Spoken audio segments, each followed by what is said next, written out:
Hello दोस्तों, नमस्कार। एक बार पुनः स्वागत है आपके अपने यूट्यूब चैनल पर। बीएड डीएलएड प्रवेश के लिए अंतिम चरण का आवंटन सूची जारी किया गया है।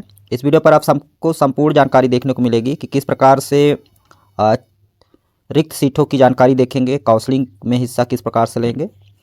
उसके लिए आपको बने रहना होगा वीडियो के अंत तक, तभी आपको संपूर्ण जानकारी मिल पाएगी।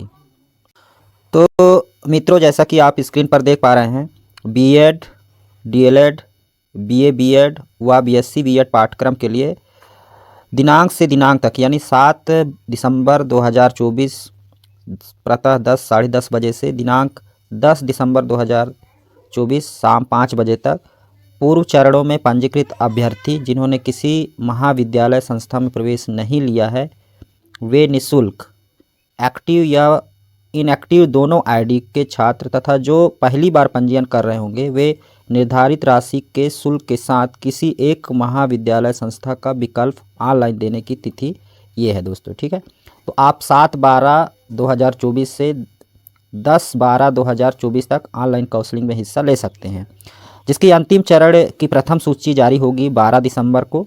और महाविद्यालय में प्रवेश की तिथि है 12 दिसंबर से 16 दिसंबर शाम 5 बजे तक। फिर अंतिम चरण का द्वितीय सूची जारी किया जाएगा 19 दिसंबर को और प्रवेश तिथि होगी 19 दिसंबर से 20 दिसंबर तक। इसके बाद भी रिक्त सीट रह जाती है तो 23 दिसंबर को फिर अंतिम चयन सूची जारी की जाएगी और जिसका महाविद्यालय में प्रवेश 23 दिसंबर 2024 से 24 दिसंबर 2024 तक किया जाएगा। तो एक महत्वपूर्ण अपडेट निकल के आ रही है SCRT CGSCRT छत्तीसगढ़ से, जिसमें DL BEd BSc BEd BA BEd पाठ्यक्रम 2024-25 हेतु तृतीय चरण के आवंटन प्रक्रिया के बाद शेष रिक्त सीटों में प्रवेश के लिए अंतिम चरण की आवंटन सूची जारी की गई है और ये 6 दिसंबर को अपडेट आया है। इस वीडियो पर हम देखेंगे कि कितना रिक्त सीट है। उसके पहले जो प्रक्रिया दिया गया है उसको आपको समझना अति आवश्यक है। तो देखिए, इस चरण में जो अभ्यर्थी महाविद्यालय संस्था में प्रवेश ले चुके हैं वे सम्मिलित नहीं हो सकते। दूसरा है, पूर्व चरणों में जिन अभ्यर्थियों ने पंजीयन कराया था, चाहे उनका पंजीयन एक्टिव हो या फिर इनएक्टिव हो, वे निःशुल्क पुनः पंजीयन कर अंतिम चरण में प्रवेश प्रक्रिया में शामिल हो सकते हैं। इस प्रक्रिया में शामिल होने के लिए पंजीयन करना आवश्यक होगा। पुराने पंजीयन के आधार पर प्रवेश प्रक्रिया नहीं किया जाएगा। जिन अभ्यर्थियों ने बीएड या फिर pre DElEd, pre BA BEd या फिर प्री बीएससी बीएड परीक्षा 2024 में बैठे थे परंतु पूर्व में पंजीयन नहीं करा पाए थे, वे निर्धारित राशि ऑनलाइन जमा करके पंजीयन करा सकते हैं। पंजीयन चिप्स के वेबसाइट ये दिया गया है दोस्तों, CGState.gov.in SCERT ऑनलाइन में होगा। रिक्त सीटों की जानकारी भी इसी वेबसाइट में महाविद्यालय वर्ग पाठ्यक्रम वार दिया जाएगा। इसका अवलोकन कर ही पंजीयन करें, क्योंकि यह आवंटन प्रक्रिया रिक्त सीटों के विरुद्ध ही किया जा रहा है। हम आगे आपको दिखाएंगे कि कहाँ कौन से महाविद्यालय में कितना रिक्त सीट है। अगला कंडीशन है, अभ्यर्थी रिक्त सीटों की जानकारी लेकर जिन महाविद्यालय में सीट रिक्त है उनमें से एक का ही विकल्प चुनना होगा। यह प्रवेश का अंतिम अवसर है एवं एक ही महाविद्यालय संस्था का विकल्प दे सकते हैं। इस कारण महाविद्यालय का विकल्प सोच विचार कर ही करें। इस चरण के लिए उपरोक्तानुसार प्राप्त आवेदन के आधार पर ही 3 सूची जारी की जाएगी। महाविद्यालय आवंटन अभ्यर्थी का प्री टेस्ट में प्राप्तांक, वर्ग महाविद्यालय में उस वर्ग में रिक्त सीट एवं अभ्यर्थी द्वारा दिए गए विकल्प के आधार पर किया जाएगा। छात्रों को जो महाविद्यालय आवंटित होगा उन्हें वहां प्रवेश लेना आवश्यक होगा, अन्यथा वे इस वर्ष के प्रवेश प्रक्रिया से बाहर हो जाएंगे। अगला है, अभ्यर्थियों को अपना चयन की जानकारी उनके लॉगिन आईडी में दिया जाएगा।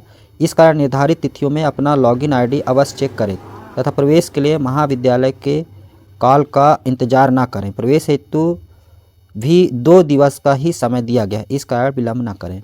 अगला है, महाविद्यालय निर्धारित प्रवेश शुल्क की राशि लेकर चयनित छात्रों को प्रवेश देवे। यदि अतिरिक्त राशि ली जाती है तो इसकी लिखित शिकायत अभ्यर्थी अपना आईडी के साथ परिषद द्वारा जारी हेल्पलाइन ईमेल आईडी भी दिया गया है, देख पा रहे हैं, और मोबाइल नंबर भी दिया है, कॉल करके व्हाट्सअप करें। शिकायत अभ्यर्थी अपना हस्ताक्षर वाला पत्र अवश्य रूप से अपलोड करेंगे। ठीक है। अगला है, देखिए, दस्तावेज की प्रारंभिक स्क्रूटनी महाविद्यालय करेगा तथा दस्तावेज सही पाए जाने पर चयनित अभ्यर्थी को प्रवेश दिया जाएगा। अगला है, अभ्यर्थी अत्यधिक भीड़ होने के कारण सर्वर धीमा हो सकता है, अतः सुविधा से बचने के लिए आवेदन शुरू में ही कर लें। महाविद्यालय में प्रवेश लेने के पूर्व निम्नलिखित दस्तावेजों का परीक्षण करें। स्नातक या स्नातकोत्तर की अंक सूची, यदि आरक्षित वर्ग का अभ्यर्थी है तो जाति प्रमाण पत्र, छत्तीसगढ़ का अभ्यर्थी है तो निवास प्रमाण पत्र, जन्म प्रमाण पत्र, या फिर 10वीं की अंक सूची, प्री परीक्षा का अंक सूची, आवंटन पत्र, टीसी, मूल प्रति, माइग्रेशन के लिए समय देंगे। आवंटन प्रक्रिया सीट रिक्त रहने तक की जाएगी। यदि एक सूची के बाद समस्त सीटें भर जाती है तो आगे की प्रक्रिया नहीं की जाएगी। शेष नियम व शर्तें पूर्ववत ही रहेंगे।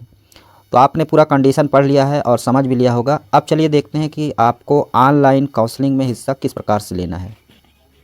अब दोस्तों ऑनलाइन काउंसलिंग में हिस्सा लेने के लिए सबसे पहले आपको अपने मोबाइल के गूगल को ओपन कर लेना है या फिर क्रोम ब्राउज़र या जो भी ब्राउज़र आप यूज करते हैं, और यहाँ पर आपको टाइप करना है CGSCERT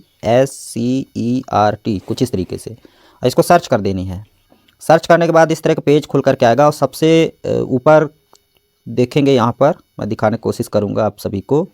ये देखिए यहाँ पर दिया है छत्तीसगढ़ DLED, ठीक है, और यहाँ पर दिया है SCRT छत्तीसगढ़ BEd, ठीक है, BEd विभागीय। तो इस तरीके से यहाँ पर अगर आप DED के लिए काउंसलिंग करना चाहते हैं तो इस पर टच करेंगे, BEd के लिए काउंसलिंग करना चाहते हैं तो इस पर टच करेंगे, ठीक है। चलिए हम DLED के लिए करना चाहते हैं तो DLED वाले में टच कर देंगे, ठीक है। अब यहाँ पर देखिए सबसे नीचे आपको देखने को मिलेगा, मैं फिर से दिखा रहा हूँ, ये देखिए DED ऑनलाइन काउंसलिंग हेतु लिंक, इसी के ऊपर टच करना है। टच करने के बाद सीधा जहाँ से आप काउंसलिंग की प्रक्रिया में हिस्सा लेंगे होम पेज पर पहुँच जाएंगे, जैसा कि यहाँ पर देख पा रहे हैं, ठीक है। मतलब यहाँ से आप तीनों विभाग में, चाहे BA BEd BSc BEd हो या फिर BEd हो या फिर DLED हो, ठीक है, तीनों का यहाँ से आप लॉगिन कर सकते हैं। तो इसी के ऊपर यहाँ पर दिया है क्लिक टू लॉगिन के ऑप्शन पर टच करेंगे, आगे हम बढ़ जाएंगे और यहीं से आप रिक्त सीटों की जानकारी देख सकते हैं। यहाँ पर देखिए सबसे नीचे यहाँ पर देखिए DLED वैकेंसी सीट 2024, ठीक है, आफ्टर राउंड 6।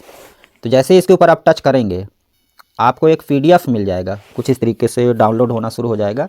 क्योंकि मैंने पहले से डाउनलोड करके रखा हुआ है इसलिए यहाँ पर डाउनलोड अगेन का ऑप्शन आ रहा है, ठीक है। चलिए हम डाउनलोड अगेन के ऑप्शन पर क्लिक कर दिए हैं और ये हमको PDF के रूप में मिल जाता है। और यहाँ से आप देख लीजिएगा कि कौन से डाइट में कितना रिक्त सीट है ना। तो यहाँ पर पूरा कैटेगरी वाइज सीट दिया हुआ है, ठीक है, प्राइवेट और गवर्नमेंट दोनों कॉलेज यहाँ पर दिया गया है, ठीक है। जैसे यहाँ पर देखिए पेंड्रा गवर्नमेंट स्कूल है, ठीक है, गवर्नमेंट डाइट है पेंड्रा का, ठीक है।